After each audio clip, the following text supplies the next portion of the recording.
Hey everyone, welcome back to the Library of Parthos. My name is Sarah, and today we are talking about a book that honestly I was quite hesitant to talk about because I do not have enough confidence in myself that I would be able to do it justice. But it's one of those books that I just can't shut up about. So here we are. This video is going to be slightly different, and I'll explain why in just a moment. But first of all, the topic of today is This Is How You Lose the Time War by Amal, El-Mohtar, and Max Gladstone. Let me just preface this by saying if you've not read this book, allow me to press it into your hands and highly suggest that you read it. There's so many things that I loved about it, and that kind of leads into why this video is going to be slightly different today. So typically when I do a book review, I like to give a spoiler-free summary for anyone who is just wondering what the story is about but doesn't want those key elements to be ruined. I like to give a full summary with spoilers for anyone who maybe doesn't have access to the book, is waiting for it, isn't sure if they'd like to read it, so they want to know more about it first. Maybe they're reading the second book in the series and they want to recap. So I do try to do a more thorough summary as well, and then always wrap it up with kind of my thoughts if I have any predictions for how the series is going to continue if it's not a standalone book. This is a little bit more difficult to do with this book. If you've read it, you understand exactly why I'm saying that, and if not, I guess we'll talk about that together.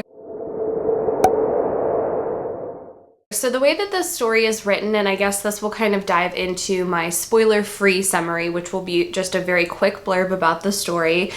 We have two characters, Red and Blue. They are on opposite sides of the Time War, and they are pen pals. I think I could probably leave it at that. That's basically what happens in the story. So we'll keep it there, spoiler-free. So this story is unique in that it's more metaphorical, allegorical. It's very hard to kind of pinpoint the physical elements of this book. So as the title suggests, it is a time war, meaning that there are these two organizations who are fighting across time. And so there's a lot of time traveling. It's described that way. Our characters, I would say, are physical in the sense that they're moving through this world. However, they're not physical in the sense that we would think, so they're not entirely human, they're not entirely machine, there's some kind of combination of those things. Because of that, it makes it really challenging to kind of discuss the plot of the story. It's more about character growth, I would say. And there's also some elements that can be a little bit overwhelming. I would say overall the prose of this story is absolutely beautiful, and that is one of the things that caught my attention immediately. And I'll be completely honest, even I struggled a little bit with kind of understanding what was going on. So as these characters are writing letters to each other, they're not physical pieces of paper that are being left or sent.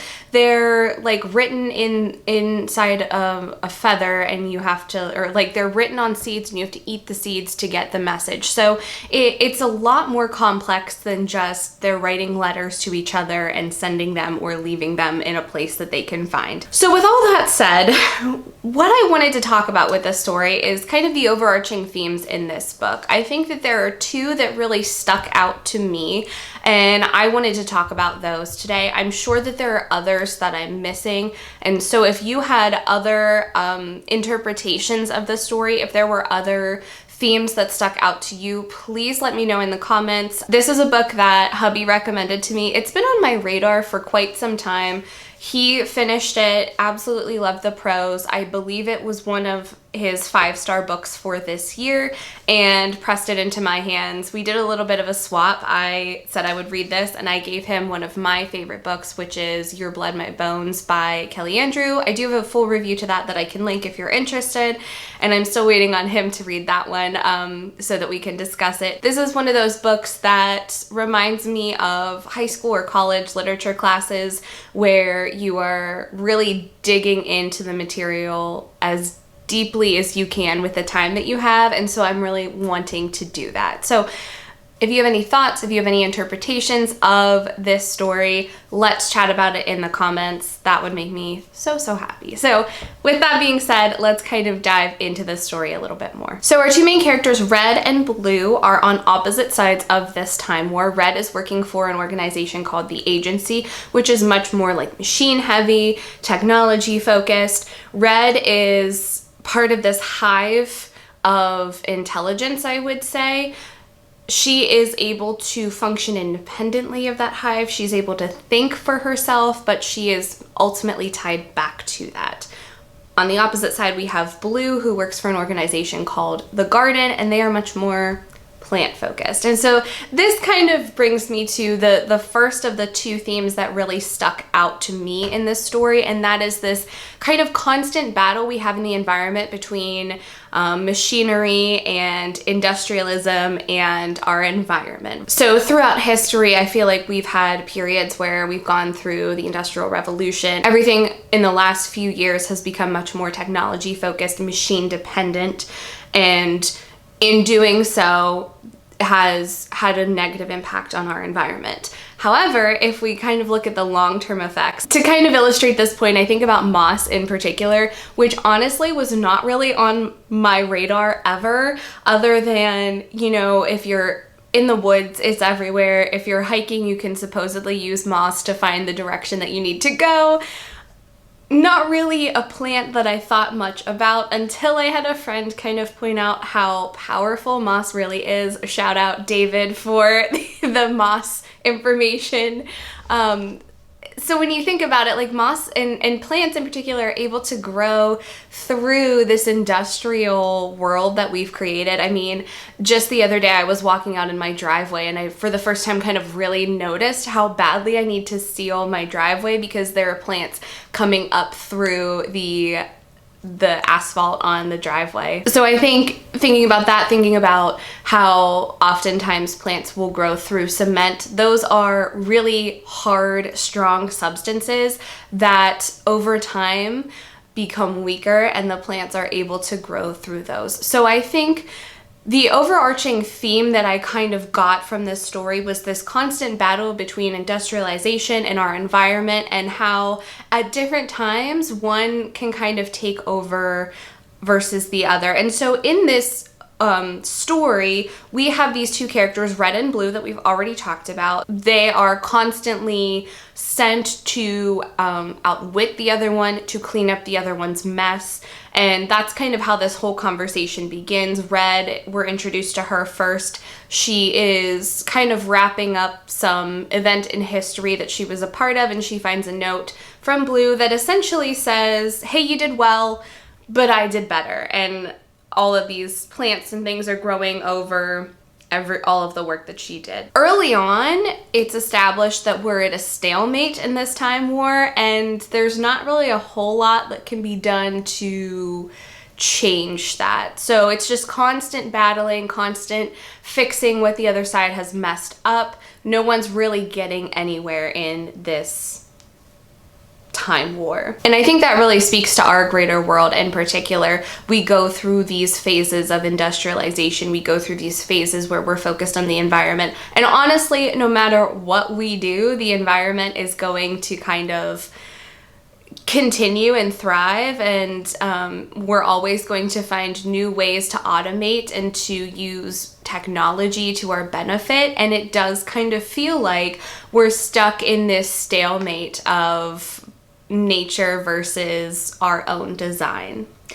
So that's kind of the first theme that I really noticed while I was reading the story. If you have any thoughts on that one in particular, again, let me know. I'd love to chat more about kind of how I interpreted that versus how you may have interpreted that part of the story. So as I mentioned, Red and Blue are kind of at a stalemate. They're passing these letters back and forth. They're not entirely physical beings, which is a little bit difficult to understand at times because there are some things that they do that just really don't make sense with our understanding of like how humans work. So for example, in order to not be considered a traitor, they have to hide these letters that they're receiving from each other. And so one of the ways that they can do that is hiding it really deep inside their being, and in doing so it kind of changes them. They kind of become a little more blue and a little more red as they're learning from each other. At one point in the story,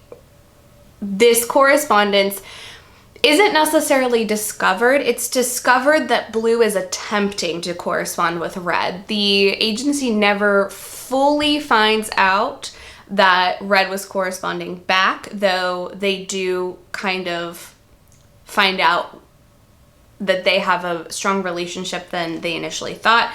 So this plan is formed to just get rid of Blue. They're going to trick her into reading a letter from Red. They're going to poison her. She's going to be gone. They're going to win this time war. And of course, Red does not want that to happen at all. And so she kind of changes history so that that won't happen. She goes back in time. She gives Blue kind of an antidote. She poisons her so that she can build up her immunity, whatever you want to call it, so that whenever Blue eats the poison berry, she is not killed.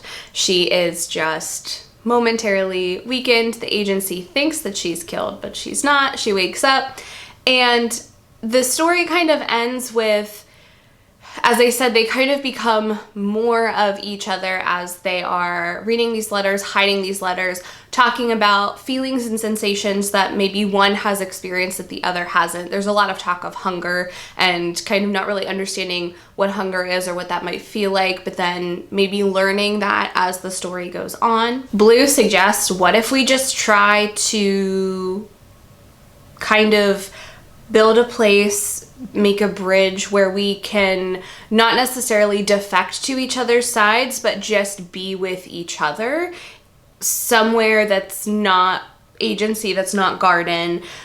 It's just us. And the last phrase of the book, which I absolutely love, is like, I don't care about the time war anymore. This is how we win. And so at the end, really, there's no winning or losing the time war. It's just kind of finding that time for them together. And they know they're going to be hunted by each side because they're essentially fugitives at this point, but it's worth it just for that moment of peace. The overall theme that these elements of the story really made me think about is the idea that you are influenced by the people that you spend your time with. I'm sure you've heard it before. There's a saying that you are a culmination of the 5 people you spend the most time with. And so in considering that, you need to be very mindful of the people you're spending most of your time around, because they are going to have an influence on you. And I also think about how I think a lot of people, especially when you're young, when you're growing up, you are, kind of given this set of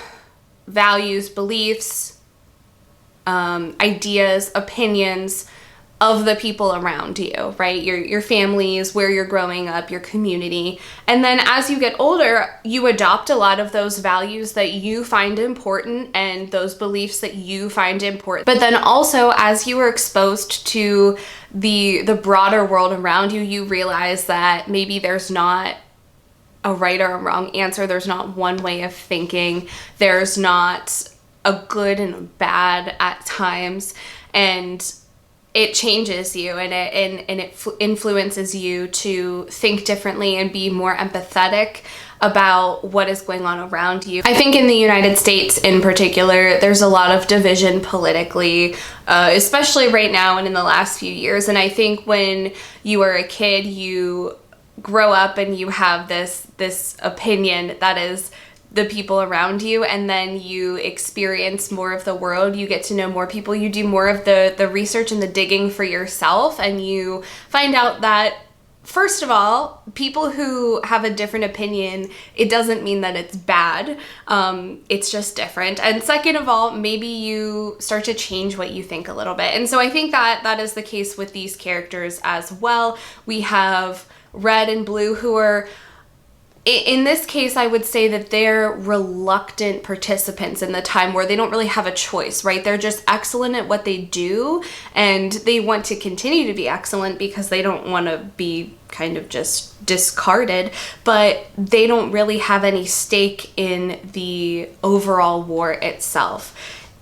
If anything, they put a lot more thought into this competition between them and eventually this friendship that develops between them, especially because they don't really have a strong belief that is holding them to the side that they are on. They are really looking for outside opinions, outside experiences, and being able to share that and influence each other is kind of how we end up with the ending of this story, where they are not entirely red, they're not entirely blue, they are a combination of their shared experiences together.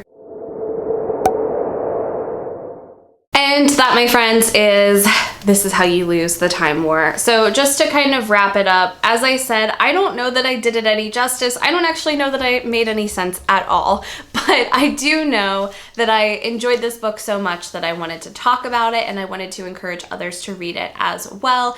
I think it's very easy to get lost in the prose of the story, but if you pick it up and you're like, oh my gosh, I read a chapter 3 times and I have no idea what it's saying, I would encourage you just to give it more time, to try a few more chapters before you DNF.